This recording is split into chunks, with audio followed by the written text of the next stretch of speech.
Ladies and gentlemen, may I please have your attention? May I please have your attention? Ladies and gentlemen, may I please have your attention? Hello. Yeah, can you take your seats?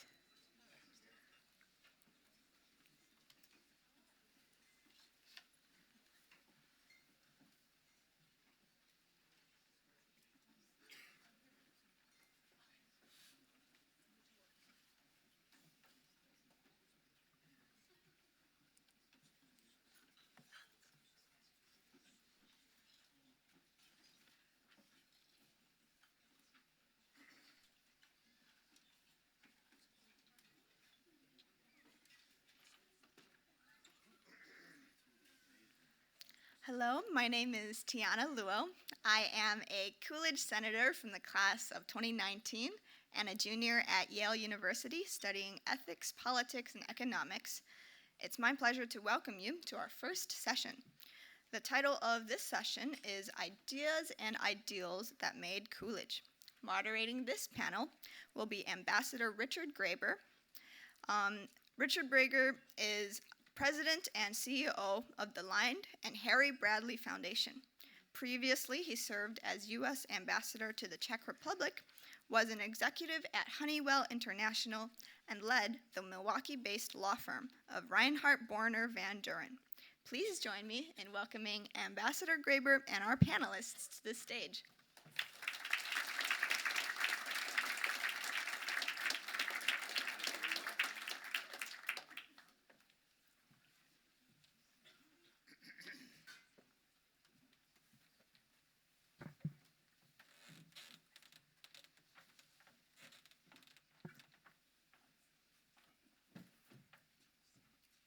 Well, good morning, and thank you very, very much for that kind introduction, and thank you for joining us.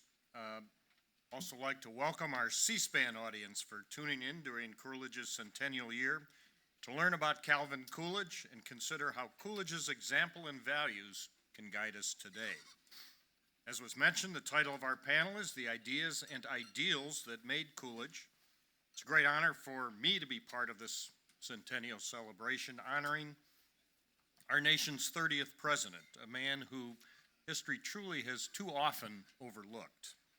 Thanks to Amity and her team's tenacity and the commitment of the Coolidge Foundation under her leadership, President Coolidge is finally receiving the long overdue re-examination and recognition that he so richly deserves. President Coolidge's origins were really quite a contrast from the grandeur of our setting today, the Library of Congress. In fact, his inauguration didn't even take place in Washington, D.C. When Warren Harding passed away, Coolidge was on vacation at his father's home in a tiny village in Vermont. His father, happily, was a notary public and swore him in by kerosene light, as I understand, in the middle of the night. That humble inauguration tells you a great deal about President Coolidge at a time in America where local deeply mattered. The only president born on the 4th of July, Coolidge grew up in Plymouth Notch, Vermont, from 1872 to 1890. As he described it, this part of Vermont was and still is made up of a series of narrow valleys and hills. It was an isolated place where everyone helped each other. The town's meetings were held above a general store that Coolidge's father owned. As a boy, he was industrious, much like his parents, and sold apples and popcorn to the townspeople during those meetings. In his autobiography, Coolidge describes the people of their neighborhood as having exemplary habits. He said, their speech was clean, their lives were above reproach, they had no mortgages on their farms. If any debts were contracted, they were promptly paid. Credit was good, and there was money in the savings bank. They cherished the teachings of the Bible and sought to live in accordance with its precepts. As Mitch Daniels just said, I think we know how we would stand on forgiving student debt. This scene will be captured by panelist Christopher Coolidge Jeter, a great-grandson of the president. As a young man, Coolidge attended high school at Black River Academy in Ludlow. and then Amherst College in Massachusetts. While his physical surroundings were very humble, his intellectual formation was influenced by the great writers and philosophers whose names adorn this building. Coolidge, in his own words, described Amherst as a classical education. Professor Eric Adler will speak about what effect that might have had on Coolidge's character and leadership. Third, of course, there's Coolidge's legal training. In contrast to friends from college, Coolidge didn't go to law school. Like President Lincoln, the young Coolidge read the law, clerking at a local firm in Northampton, Massachusetts, and then sat for the bar. Judge Edith Jones will speak about Coolidge's legal background. While we've given you so many of the particulars, the story of Calvin Coolidge is the story of every American village from the period. While listening to our guests today, think about what we've retained from that period, as well as what we've lost, and what we should try to restore. And it's now my great pleasure to introduce our first panelist, the great-grandson of the president, Chris Jeter. Thank you, Richard.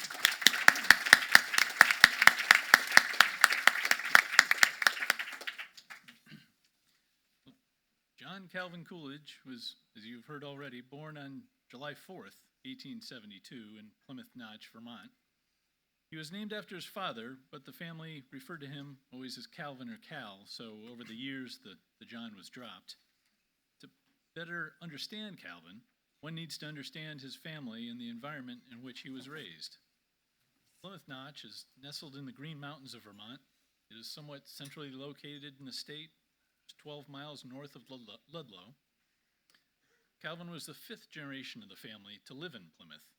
His great-great-grandfather, Captain John Coolidge, served in the Revolutionary Army and later became one of the early settlers in the town, around 1780.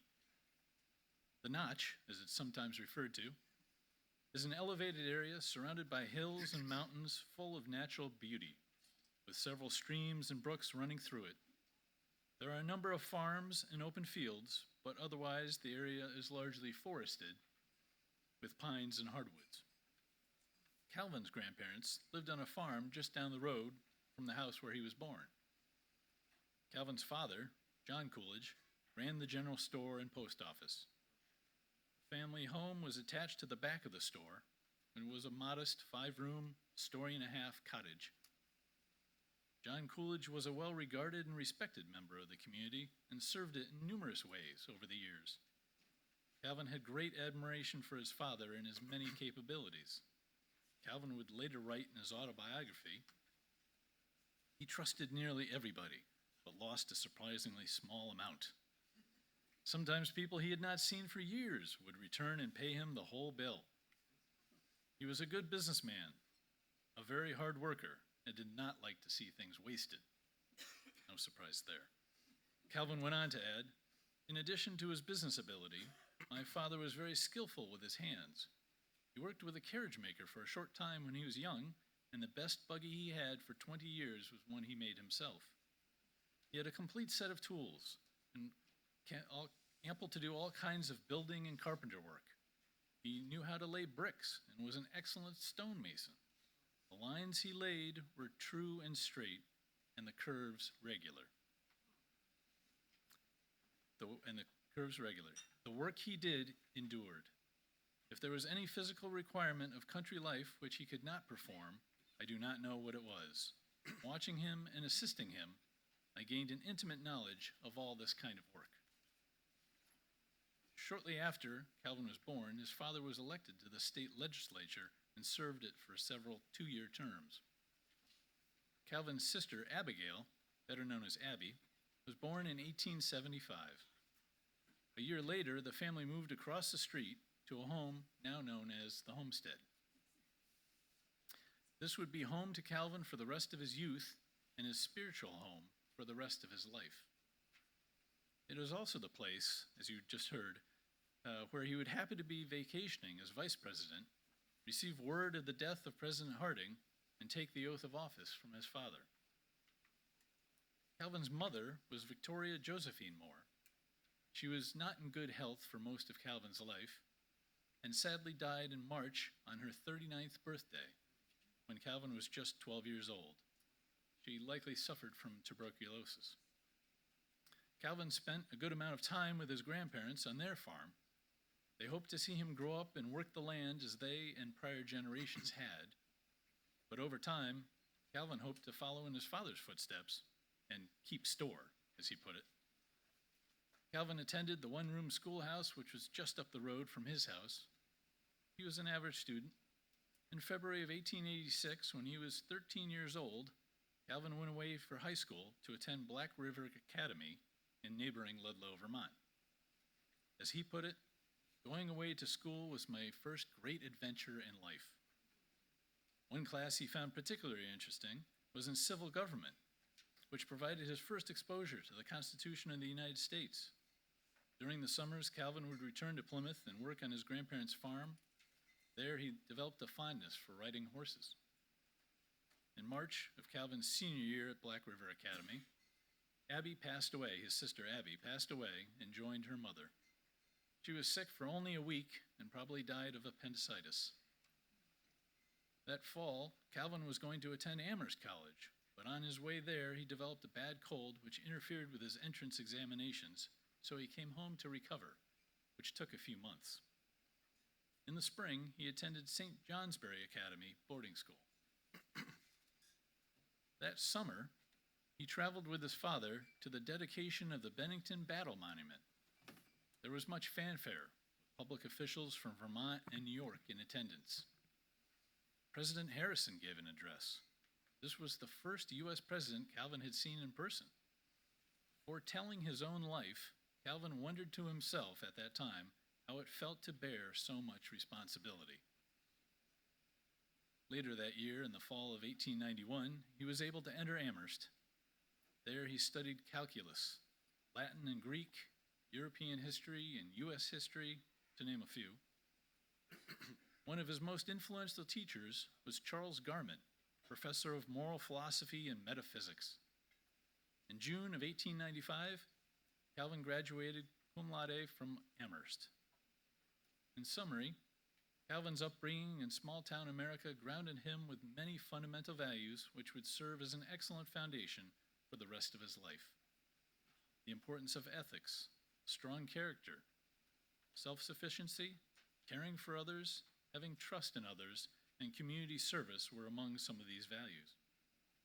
As Calvin reflected on his youth in his autobiography, country life does not always have breadth, but it does have depth. It is neither artificial nor superficial, but is kept close to the realities. While I can think of many pleasures we did not have, and many niceties of culture which we were unfamiliar with, yet if I had the power to order my life anew, I would not dare to change that period of it. If it did not afford me the best that there was, it abundantly provided the best that there was for me. Thank you.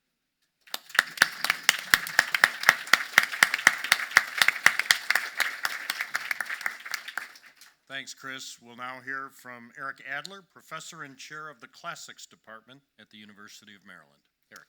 Thank you very much. In a speech delivered in 1921 to the American Classical League, Calvin Coolidge contended that, quote, all theories of education teach us that the mind develops in the same way, rising through the various stages that have marked the ascent of mankind from the lowest savagery to the highest civilization. This principle is a compelling reason for the continuance of classics as the foundation of our educational system, end quote. Coolidge offered that sentiment at a strange time. By 1921, colleges in the U.S. had made great efforts to remove the classics as the foundation of our educational system. As Coolidge must have recognized, he was engaged in a losing battle, a lost cause that tells us much about Coolidge's concerns about the effects on human flourishing that stemmed from the diminishment of the classical tradition. Calvin Coolidge had himself been a student at the most volatile time in the history of American higher education. As a student at Black River Academy, St. Johnsbury Academy, and ultimately Amherst College, Coolidge had been caught between two curricular worlds.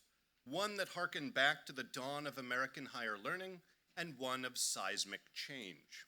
Coolidge's intellectual formation and lifelong respect for the classics must be seen in this broader educational context. Before we turn to the specifics of Coolidge's own education, some brief remarks about the history of American institutions of higher learning are in order. Colleges in early America were very different sorts of institutions from the professionalized universities with which we are accustomed today. Thanks to the influence of Renaissance humanism, these early colleges saw the development of good character as their chief goal. Educators believed that this project was best accomplished through the study of the masterpieces of ancient Greek and Roman literature when encountered in their original languages. Accordingly, the study of Greek and Latin dominated the curricula of the early U.S. colleges and the secondary educations of the college-bound. Since these institutions promoted the notion that particular classical texts were the key to moral improvement, the early colleges insisted overwhelmingly on prescribed curricula. The foundational role of the classical languages in American higher education had always been controversial. Many Americans associated this sort of education with the aristocratic ethos of Europe and hungered for a curriculum more in keeping with American pragmatism. Partly as a response to such critiques, the American colleges slowly altered their curricula over time, granting more pedagogical attention to other subjects. The resistance to the classical curriculum came to a head in the decades following the Civil War. By this time, a generation of academic reformers took their pedagogical bearings from the German research universities. The spirit of academic professionalization had first reared its head at these institutions, which encouraged rigorous training in particular disciplines and led to the attainment of a PhD. In the late 19th century, numerous academic leaders in America reoriented U.S. higher education towards the spirit of professionalization typical of German institutions of higher learning. They aimed to reduce the influence of the classical humanities on the American colleges, creating institutions in which the scientific method would dominate. Importantly, these reformers replaced the prescribed classical curriculum with the elective system. Undergraduates were now free to choose virtually all their own classes. By the closing years of the 19th century, even at many of the most established American colleges, Greek and Latin were no longer required for a Bachelor of Arts degree. It is in this context that we must put the educational experiences and sentiments of Calvin Coolidge. Although a principal's certificate exempted Coolidge from having to take Amherst College's admissions examination before matriculating there in 1891, we can tell very much about his secondary school training from the vicissitudes of this exam. Academies such as the ones Coolidge attended could serve as training grounds for prospective undergraduates at American colleges, and they therefore taught to the test. The Amherst College catalog for the academic year of 1890 to 1891 provides much detail about the subjects tested on its admissions examination, and therefore about the content its prospective students would have encountered in their secondary schooling. The nature of this exam underscores that Amherst remained a comparatively traditional New England college in Coolidge's day. Amherst's admissions examination necessitated much experience with classical Latin and ancient Greek. The exam included passages to be translated from such works as Cicero's Catilinarians, Virgil's Aeneid, Xenophon's Anabasis, and Homer's Iliad. Although test takers had to demonstrate their abilities in a variety of other subjects, the comparative attention granted to Latin and Greek demonstrates that Amherst still considered classical studies the sine qua non for its candidates for a Bachelor of Arts degree. The Amherst College catalog from Coolidge's freshman year further testifies that it was an institution in limbo, still deferential to earlier traditions of American higher education, but also changing with the zeitgeist. The catalog spells out a curriculum that remained wedded to the tenets of Renaissance humanism, while also moving in the direction of greater curricular breadth and more elective coursework. The freshman year at Amherst seems comparatively traditional. Except for a choice between the study of French and German, all coursework in the freshman year was prescribed, and ancient Greek and Latin dominated. Starting with the sophomore year, however, an increasing amount of coursework was elective. Had Coolidge chosen to attend, say, Harvard University rather than Amherst College, it is likely that his education would have differed markedly. Harvard, after all, had removed ancient Greek from the subjects required for its admissions examinations in 1886, and it was beholden, above all, to the elective system. By 1894, Harvard required only one class of all its undergraduates, a class in English rhetoric. Coolidge must have been looking back wistfully at his own education when, in 1921, he told an audience at the American Classical League that, quote, "It is unthinkable that any institution founded for the purpose of teaching literature should neglect the classics," end quote. Even in Calvin Coolidge's day, that prospect was very thinkable indeed. Thank you very much.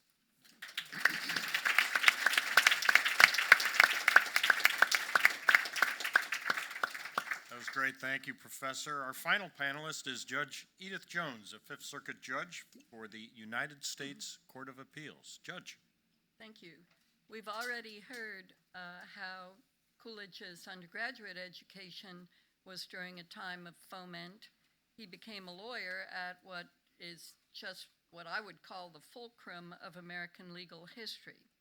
The founders' view of law was being challenged by the scientific approach which spread among law schools from its home base at Harvard. Progressive theories about direct democracy and active government regulation in economic affairs were pressing constitutional change, but largely outside the framework of constitutional amendment. Coolidge, however, derived his ideas and ideals from the common law tradition and homage to the written Constitution. His lessons in law were first taught at home and school.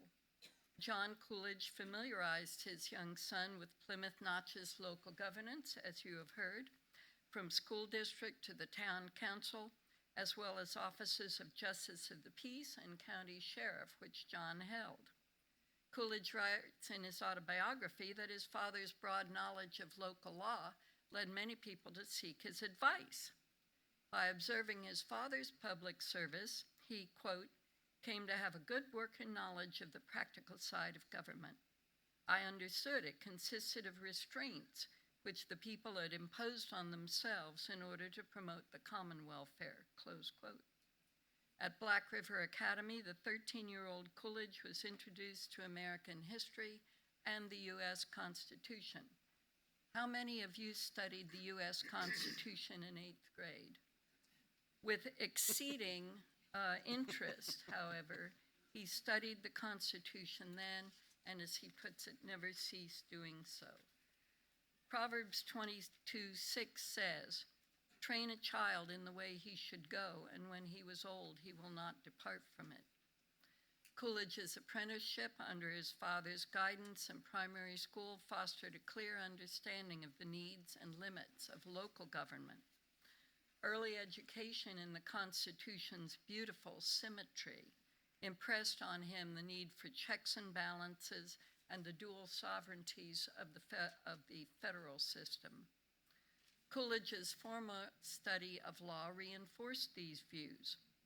It is very important to know that he became a lawyer by reading law as a clerk in the firm in Northampton, Massachusetts. To gain a license, he assisted in preparation of various legal documents, attended court sessions, and studied the law of Massachusetts. Most important, his required reading included Blackstone's commentaries on the laws of England, which predated the American Revolution, and Chancellor James Kent's commentaries on American law, first published in 1838. Most American lawyers of Coolidge's era were trained in this fashion. Blackstone's treatise held that the first source of law is divine. God created natural laws that rule this world and its creatures, and the law of nature by which all are bound is identical with the law of God.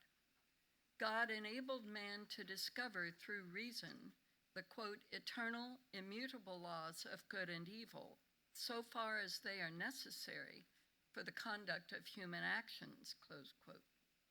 a universal law of nations derived from natural jurisprudence, right reason, morality, and custom, while municipal law, reflecting these principles, determined the rules of conduct for particular societies.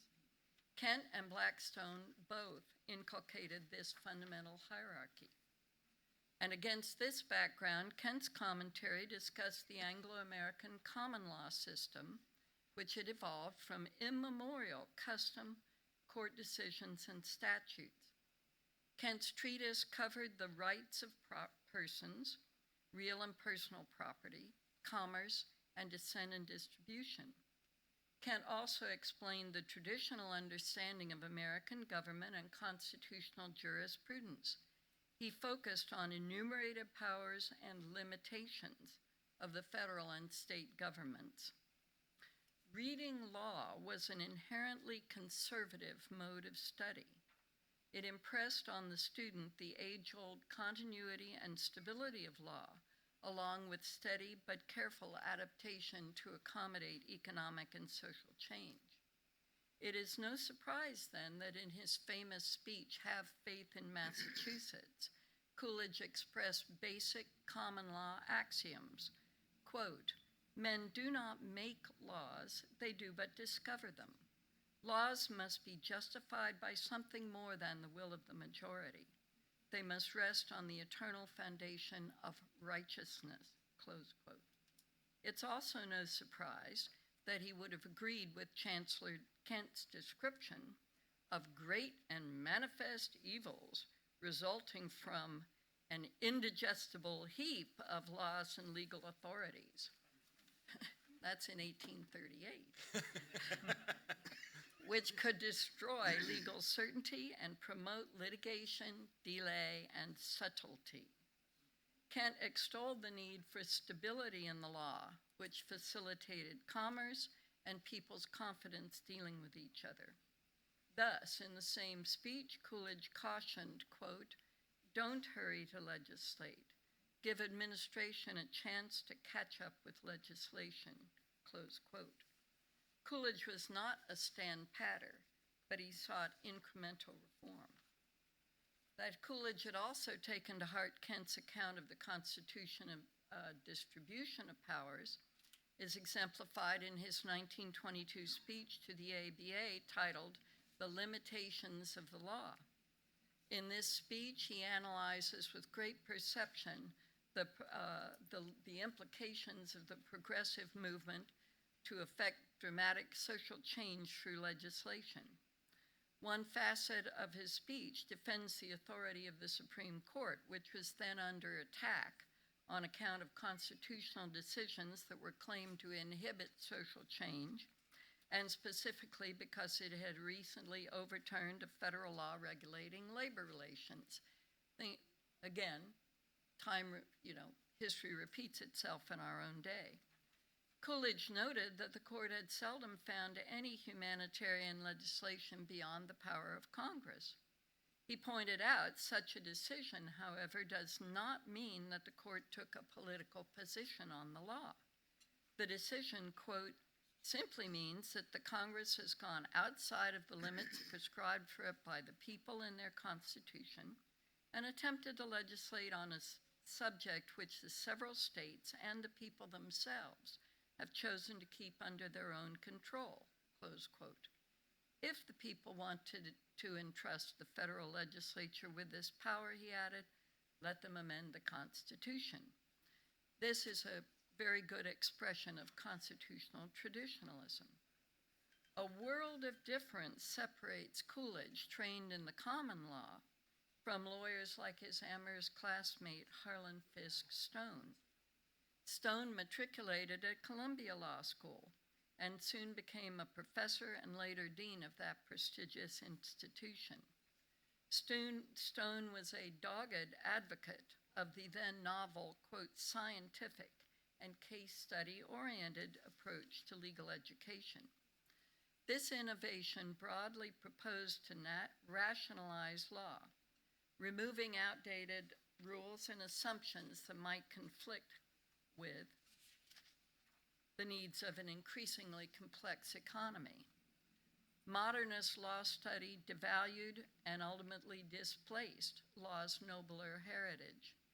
As Oliver Wendell Holmes on the bench famously called that common law tradition a brooding omnipresence in the sky. Unlike Coolidge, Stone was sanguine about social legislation. He saw no constitutional ground for protecting individual property rights, and he had no quarrel with national economic regulations.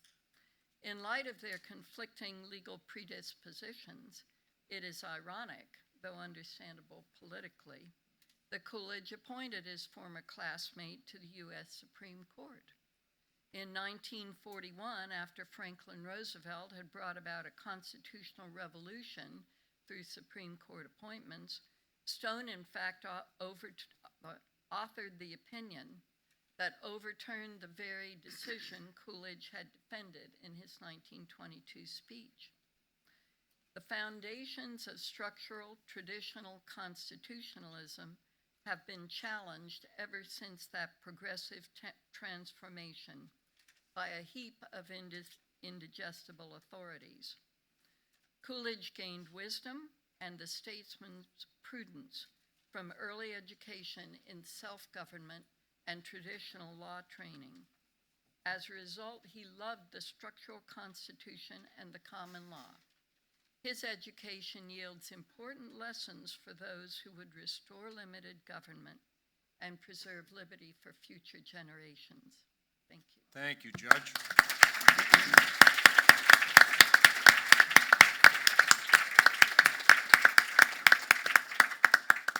While you're thinking about your questions for our panelists, let me start with a few. And Chris, let me start with you. I've got a couple questions. Are there any personal stories about your great-grandfather that we might be surprised to learn or that you think captured the kind of man that the president was? In Coolidge fashion, I guess I'd answer it that probably after 100 years, I think all the stories have been told. but may not be remembered, but they've been told. But I guess more specifically to answer the question, I think it's perhaps, and not necessarily saying this is the most important characteristic, but one of them, which is oftentimes, I think, maybe over-dramatized, is Silent Cal. His a reputation for brevity. I think certainly he had that reputation. It was somewhat deserved, but I think there were times when, in the right situation, with the right people and the right topic, he would speak more freely and be more verbose than he's oftentimes characterized as. And he certainly had a good sense of humor, but a lot of times it was so dry it was lost on people. So that's it. He speaks fondly of his childhood, for sure, in his autobiography and other places, yet it was not without its tragedy. He writes endearingly about his mother, who passed away when he was only 12. He said after her death that life was never quite the same again. 5 years after that, his younger sister died. What effect do you think those losses had on him? Yeah, well, sort of interspersing a little bit of my own history, so to speak, with Calvin's. I actually lost my mother when I was just turned 22, but Calvin losing his at the age of 12 is you can't imagine that. And certainly then, as you say, 5 years later, the death of his sister. There's certainly tough things to go through, but you find a way, as certainly he did.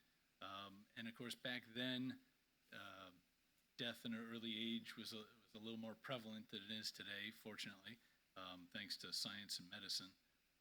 But I think it caused him to grow up a little faster, take on more responsibility, probably have more maturity than his peers at those respective ages after those events. Professor Adler, at the Bradley Foundation, where I work, we believe in the value of a classical education, and we've supported it. How do you think that informed Coolidge? And you started to talk about that, but drill down on it a little bit. What was a classical education at the time? What was the curriculum like? I think we're starting to see a growing classical education rebirth in this country, which is great. But why do you think that is, and how do we sustain it? Yeah, A lot of questions. Yeah, that's a lot. That's Any a lot. order is fine. Unlike Calvin Coolidge, I am not called silent either, so I have to be quicker about this in my response. But so one thing that's sort of interesting about Calvin Coolidge, I think, is that if you look at his career at Amherst, he did the classical studies that was required of him in his freshman and sophomore year, and therefore he did a lot of classical studies in secondary school in order to get into Amherst to begin with. But the moment he was given the opportunity to take other kinds of classes, he ditched the classics as quickly as he could and took other subjects. And if you look at his autobiography, the professors who meant the most to him, well, one was a historian and one was a philosopher. But he still thought that there was something foundational about classical studies, and he still believed that education was for character, right? And in that regard, I think he was old-fashioned.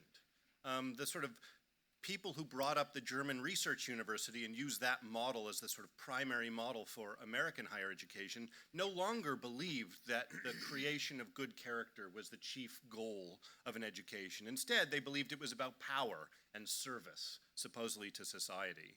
And so in that speech from 1921, when he suggests that the classics need to be foundational, in a sense, he's looking back at his own education, and I think he's implicitly critical of what's happened in American education since that time, when the classics were really removed.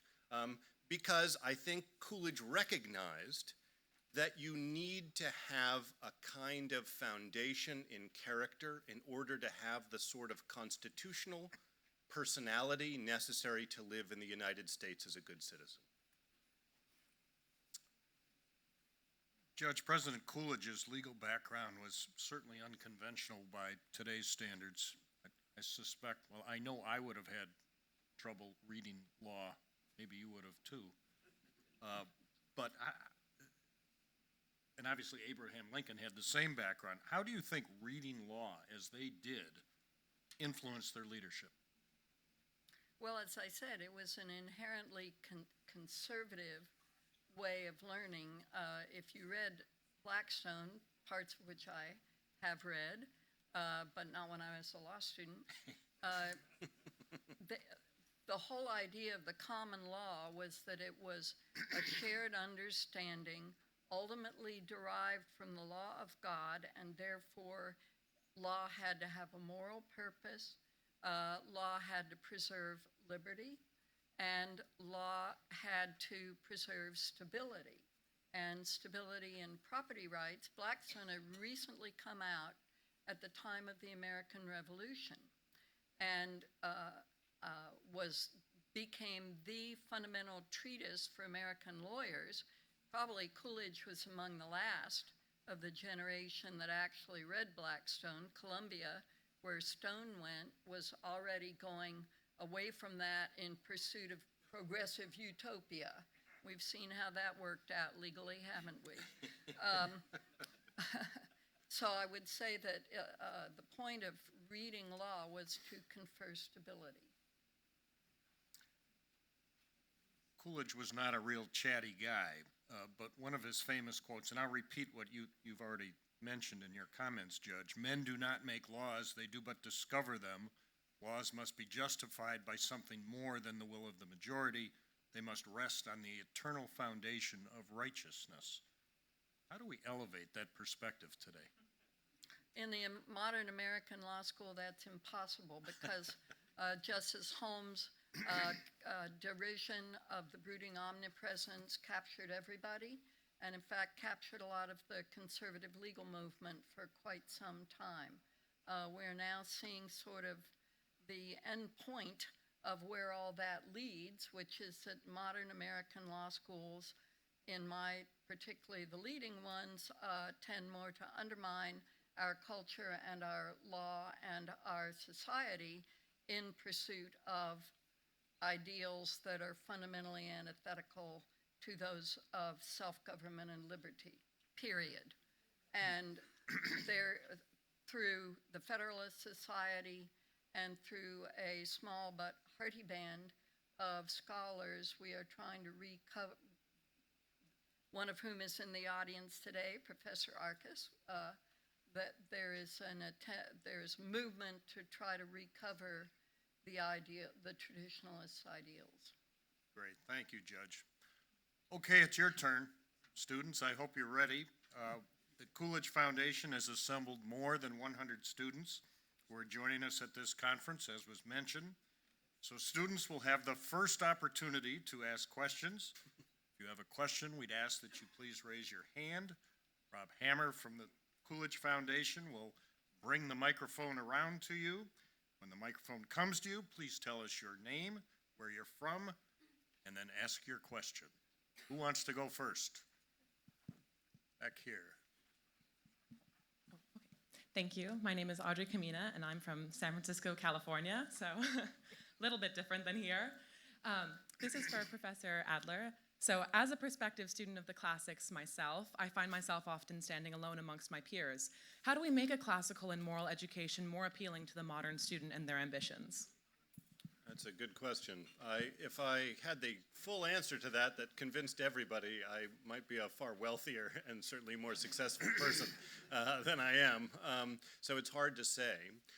I do think that there's something pernicious about the contemporary American concern about what is perceived to be cosmopolitanism, in which a lot of American educators and American students seem to believe that in order to be a cosmopolitan person, which is a good thing, you merely need to have certain warm feelings about other parts of the world, rather than actually to study real things about those cultures.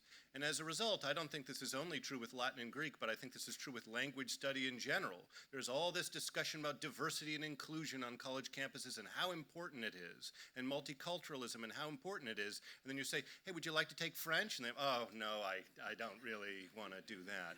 So there's a sense in which I think people want this kind of cosmopolitanism very easy, and there's something kind of strangely provincial and American about this cosmopolitanism that doesn't actually require real knowledge about other parts of the world. So I do think that educators really need to step up and say that we need to have language requirements, serious language requirements in college education. We need serious language requirements in secondary education as well that will enable people to get some sense of what the rest of the world is really like, and also to enable them to read firsthand what great writers who have been of foundational importance to civilization have had to say about life's great questions. If we can do that, and we can have classes that do that, I think students will gravitate toward them, even though it's a lot of work.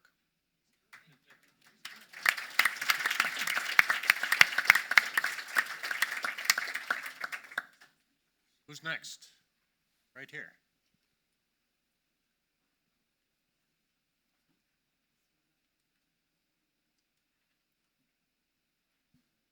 Is it on? Thank you. My name is Laura Lee Godfrey. I'm from Portsmouth, New Hampshire. My question is for Judge Jones. You have touched on how education was a fundamental aspect of developing Calvin Coolidge's character. Would you say that a modern education continues to do that today? No. I had children, I have grandchildren. The quality of primary education has declined significantly, and the way I explain it to my law clerks is very simple. When my husband graduated from high school in 1964, the standardized test, the SAT scores, peaked in the United States. They went down very, very little by the time I graduated in 1967. The entire nature of the SAT has changed. But I will say, my mother, who was the top graduate in a high school in Lancaster, Pennsylvania in the late 30s, in some ways got a better secondary education than I did from the nature of the courses she studied.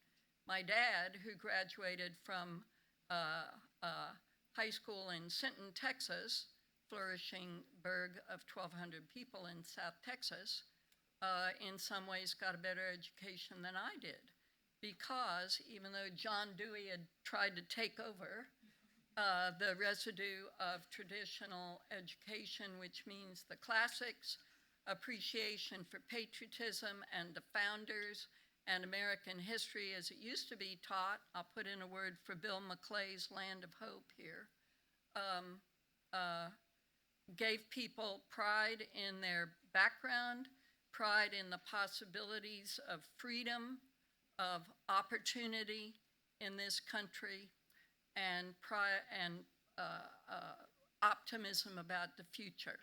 And those are all things in addition to character that education should instill.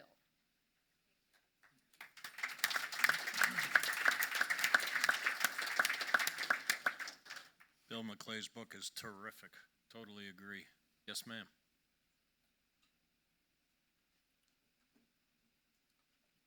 My name is Danielle Miller. I have a question for Judge Jones. What is one thing that you did in college and the years immediately after that was most beneficial for your later career? I would have studied classics at Cornell. Actually, I was going to study political philosophy, but in 1969, the university was riven by famous demonstrations, anti-war type demonstrations, and the then arguably best political philosophers in the country all left as a result. So I went to economics, and I asked a young professor to be my mentor for my BA. His name was Thomas Sowell. Unfortunately, Cornell proved to be an inhospitable place for Professor Sowell, but I had been exposed to him, one of the great intellectual minds of our century, and I had been exposed to Professor Alan Bloom, who later wrote The Closing of the American Mind. I audited a course of his on Plato's Republic, and those were foundational experiences that I've tried to build on through self-education and fortuitous seminar attendance ever since. I've been ignoring this side of the room. I see we have a question over here.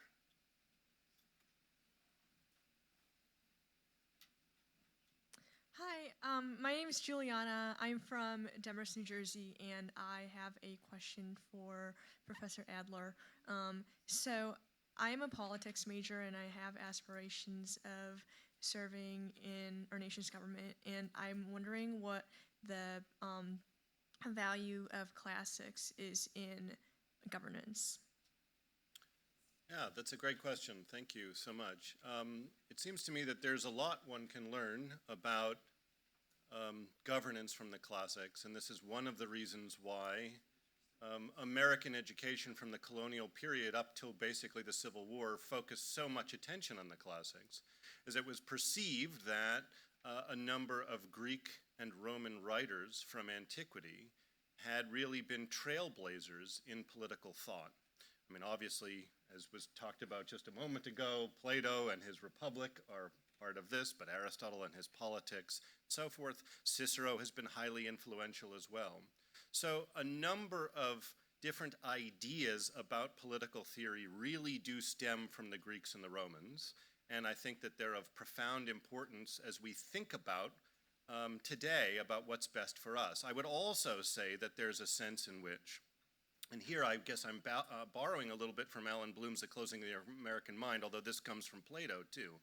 I do think that having a kind of prescribed portion of one's own education, so that it's not just a choose-your-own-adventure curriculum, but instead that the curriculum actually offers some substance as to what students ought to study, is of deep importance, and possibly allows a kind of balancing of students' souls. If we live in a democratic country in which we're treated as customers so often in our lives, there's maybe a value for a university to be countercultural and to require students to take particular subjects because previous generations have perceived that those subjects and that material is of deep importance to human flourishing. I get the sense that Calvin Coolidge recognized that, and that's one of the reasons why he offered this speech in 1921 to the American Classical League, in which he still believed there needed to be a classical foundation to contemporary American education. And in some sense, because of his more free market ideals, it's especially important that we have students and citizens, ultimately, of character. That could be done through the classics. It can be done through other means too, but the classics are deeply important, I think, for that project.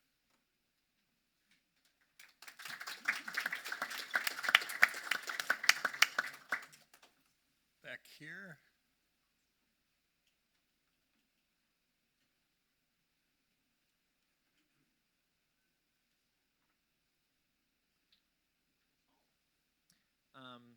My question is for you, Mr. Jeter. Given that American culture has, at this point, withered from what it used to be, what fundamental aspects of the American character can be transplanted into business and finance in America today and take root? Yeah, that's a good question. I think I guess what comes first to mind is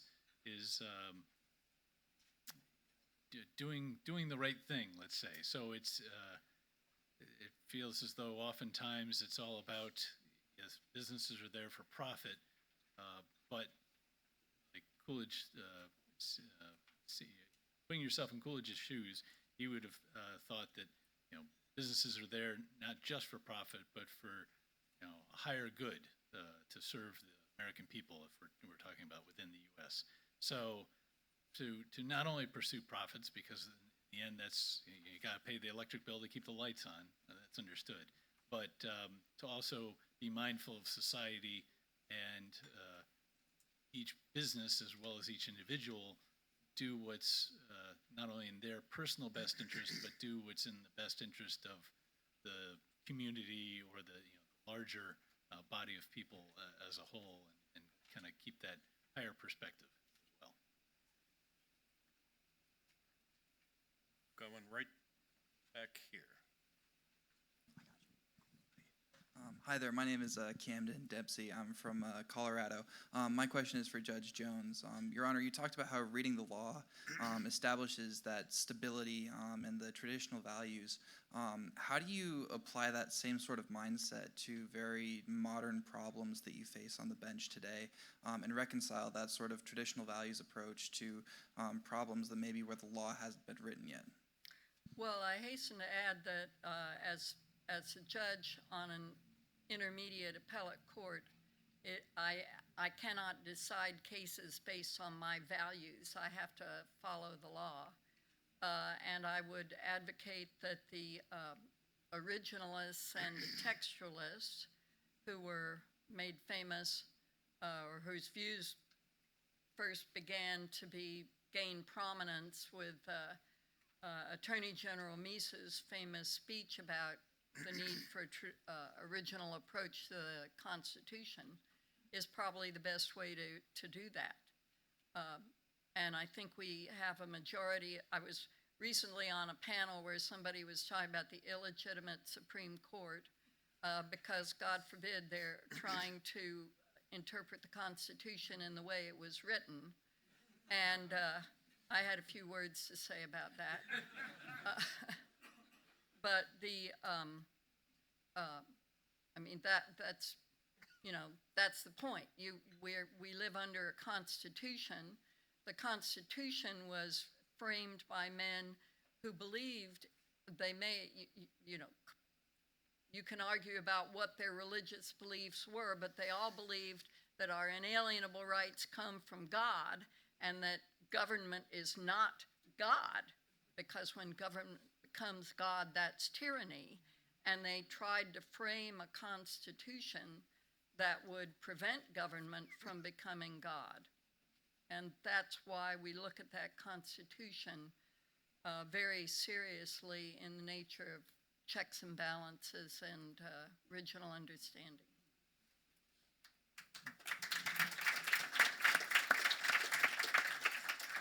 I wish all of your colleagues looked at the world exactly like you do. Unfortunately, that's not the case. let's go over here. I can't ignore the right side of the room.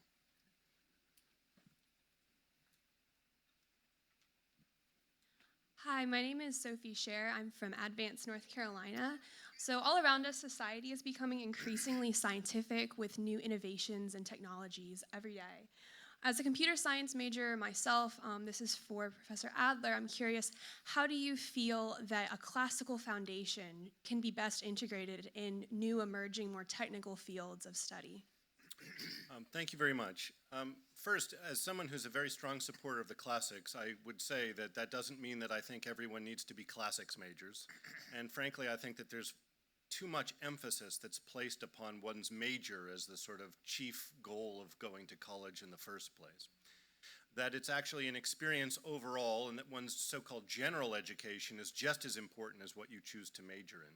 So there's, to me, nothing wrong with being a computer science major or what have you.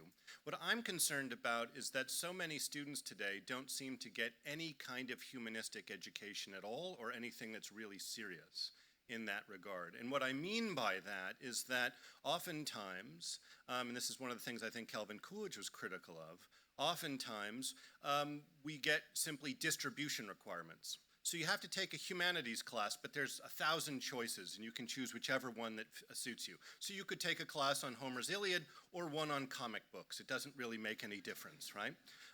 This is a bad way of educating people, it seems to me, if we can't actually stand up and say there are certain texts that strike us as so profound that they can help students today, people today, in order to answer for themselves life's great questions, in order to lead good lives. I think that that's really important for someone who's ultimately going to be a classics major, and I think that's really important for someone who's ultimately going to be a computer science major. It doesn't really matter what you major in, you need that foundational core to think about what it means to be a good person, or if not, I'm a little nervous about sending you out in the world and without that kind of foundation.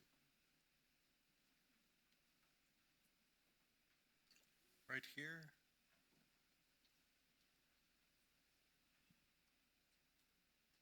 If you're a non-student, you're now allowed to ask any questions you'd like. Hello, my name is Dustin from Dallas, Texas. I have a question for Judge Jones. So you mentioned before that laws should come from somewhere higher.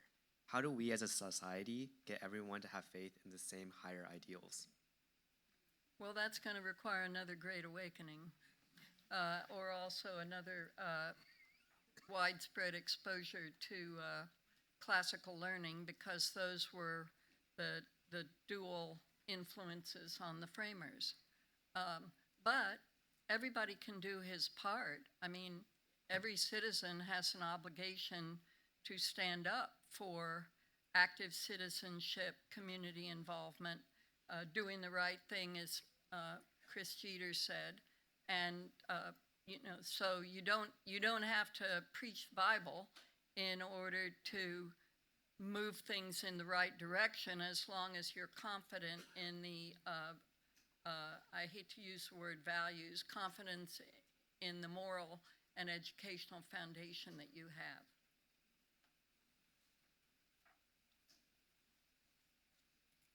Right down here, and then we'll go back.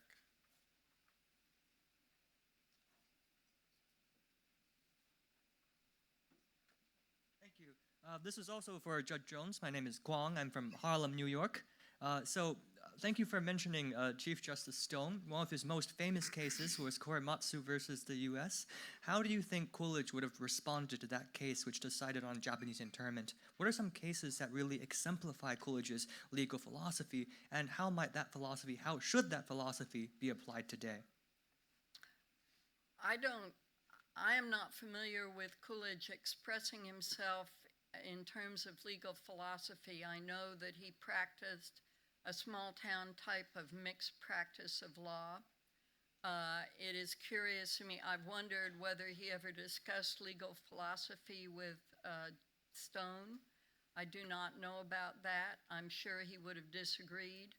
As far as Korematsu goes, as we'll hear later on, I believe, Coolidge reached out to the African American community. He reached out to the American Indians, as they were then called. I doubt that he would have said that an entire community of at least, 100,000 people should be segregated any more than, I don't know whether he expressed himself about the prejudice against Germans during World War I, or at least I've forgotten if I read about that. But Korematsu is definitely a black mark in our legal history that has later been repudiated, fortunately. Right back here.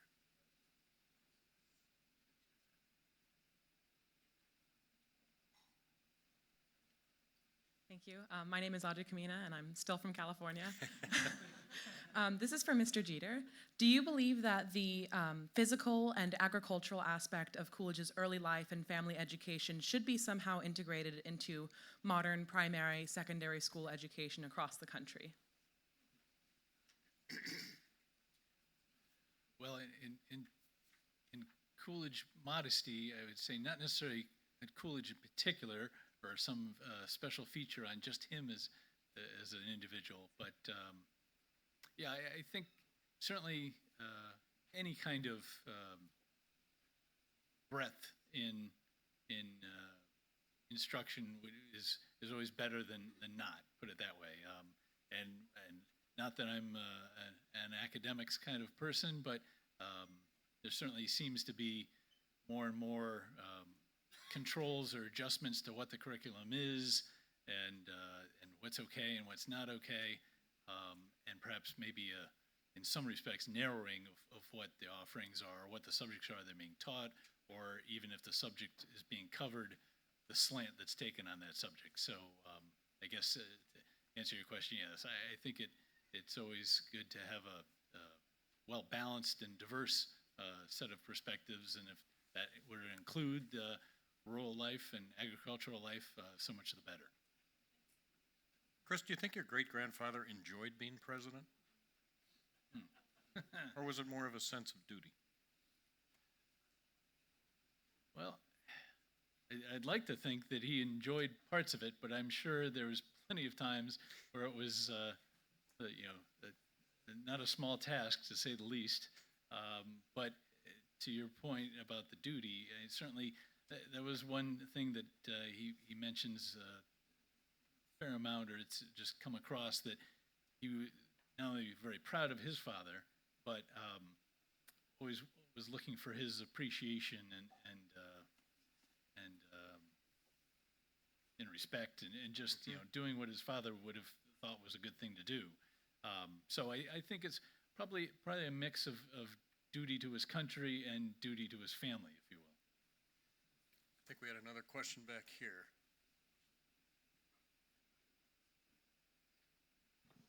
Hello, my name is Teresa Gao. I'm currently a senior at MIT.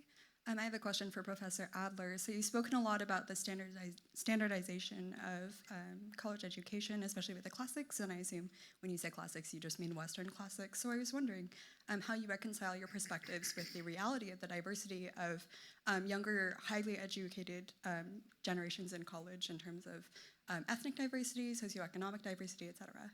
Yeah, thank you very much. So I'm really glad you asked that question, because it allows me to plump for my latest book, which is available in the lobby too, if you're interested at fine prices everywhere. It is called The Battle of the Classics, and in it I attempt to offer a defense of a kind of core curriculum that I think is really important for students to encounter in education. But I recognize also that the old classical curriculum is simply too narrow as far as its content is concerned to be intellectually and morally appropriate for the present, especially in a highly pluralistic democracy like our own. And so I attempt to argue in favor of a kind of omnicultural curriculum, core curriculum, that examines texts from a variety of different civilizations.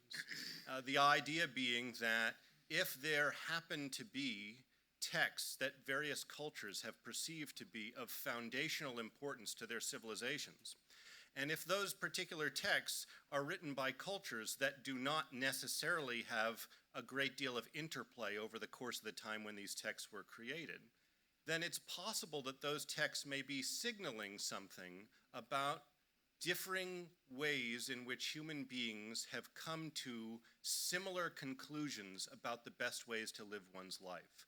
An example could be there are certain similarities between what Confucius has to say about being a good person, or the Buddha has to say about being a good person, and the way Aristotle talks about being a good person. Now, you're not going to see complete correspondence from those differing traditions, but you're going to see things that overlap. If they overlap in essential ways, there's a possibility that they've hit upon something that Edmund Burke talked about as the wisdom of the ages. And that doesn't mean that students have to just passively take in this information, say, oh, well, this is what Aristotle says, so I'll live like that. But instead, it gives students an opportunity through an omnicultural core curriculum to examine what various civilizations have had to say about the best ways to live their lives, so that students can grapple with that question themselves.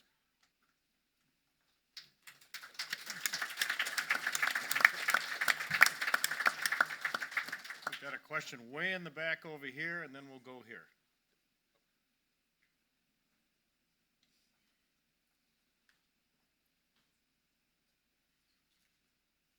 Thank you very much.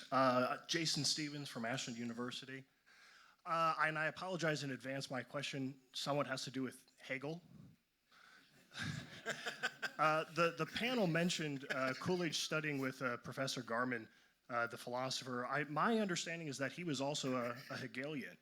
And given Coolidge's close relationship with Garman and Hegel's profound effect on early American progressivism, it's always struck me as striking that Coolidge didn't become a progressive because of Hegel's influence on Garman and Garman's influence on Coolidge. I'm wondering if anybody on the panel could say more about that, help me to understand that, because it's always been surprising to me.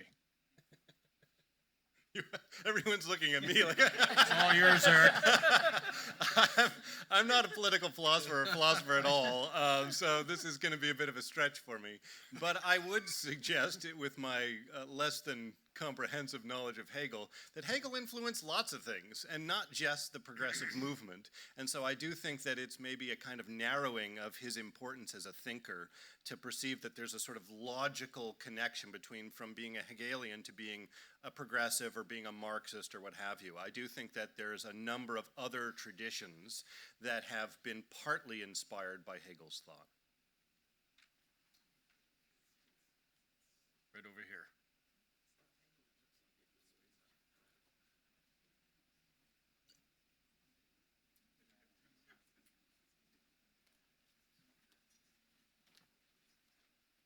Thank you, Professor Adler, for your remarks today. My question's for you as well. So within the universities today, the disciplines have been extremely specialized, and sometimes that can be good, but sometimes it can not be good if we don't have that more foundational education in the classics and humanities, as you say. So my question is, how can we encourage a more foundational, more broad, and firm education in the humanities and classics while still encouraging specialization for students to be able to find what they're interested in? Yeah, thank you. This is a problem that really goes back to Coolidge's day. It really goes back to the late 19th century when American higher education moved in fundamentally different directions, from a concern originally with character to one concerned really with research and power, and a kind of narrowing of frame of interest, which has required professors to really think about their jobs, chiefly as scientists, even if they're actually humanists. So the idea is that one isn't supposed to learn from texts, one is supposed to learn about texts. And so many of my colleagues write books and articles in which a normal person looking at it would say, my God, this is the most narrow, boring thing. I can't imagine spending this much time working on that kind of subject. I do think that there needs to be a kind of broadening of study, so that the kind of natural goal for a professor is not to try to make students into mini professors, but instead to make them into good human beings, good adults. The problem is that you have to fight against the entire system of American higher education, because it requires, for getting a job and one's advancement and moving up the totem pole, to write this very kind of narrow scientific sort of work. So we have to think about ways in which we can reform American academia so that there's a possibility of students using their education to think about what's most important rather than researchers to focus on what's least important. We have time for one or two more. Let's go right here.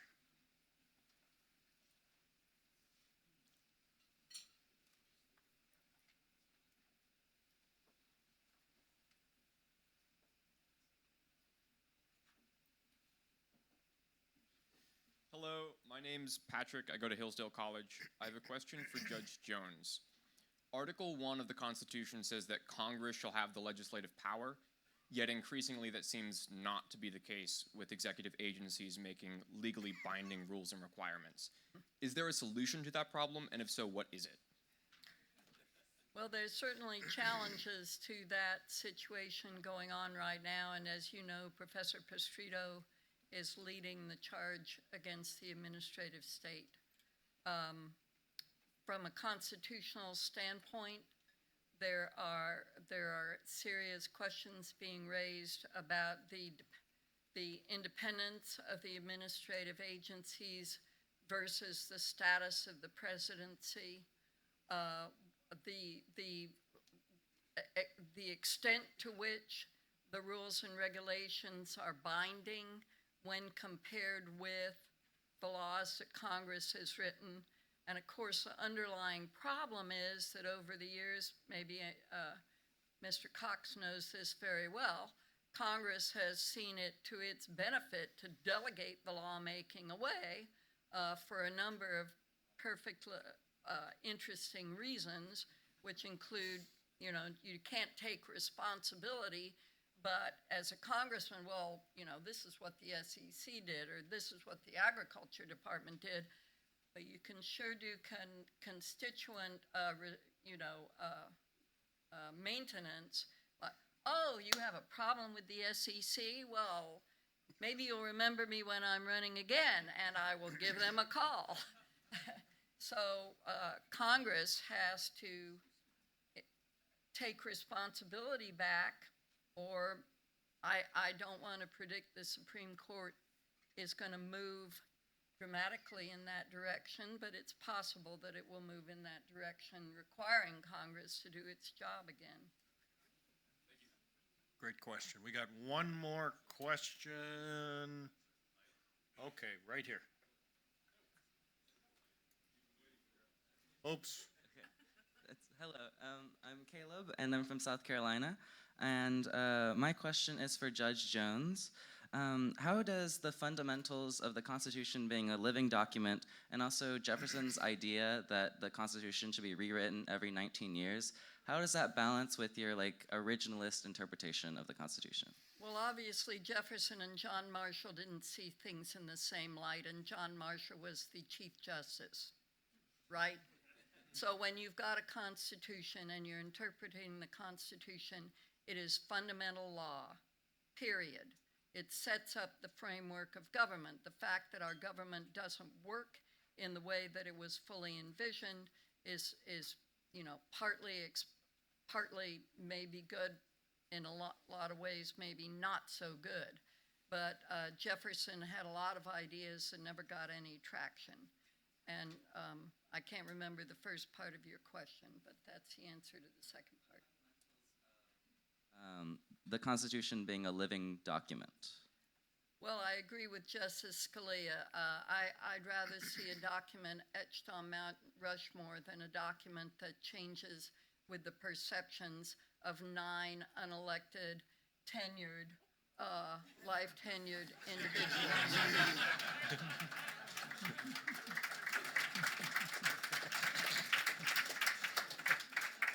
Sadly, we are out of time. Thank you. Well, thanks so much for taking this deeper dive into Coolidge's early life. At the Bradley Foundation, we devote a lot of our energies to sustaining and restoring the very kind of civil society that was evidenced during Coolidge's times. And I think we can draw some conclusions about what we need to do to take us back to a better place, to a return to civility, representative government, and self-sufficiency where we can.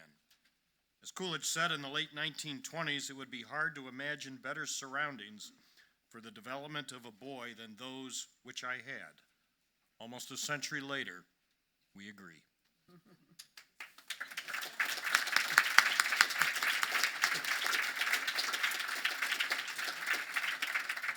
We'll now take a short break. The next session on the progressive challenge of the early 1900s will begin at 11:15 a.m. Thanks so much.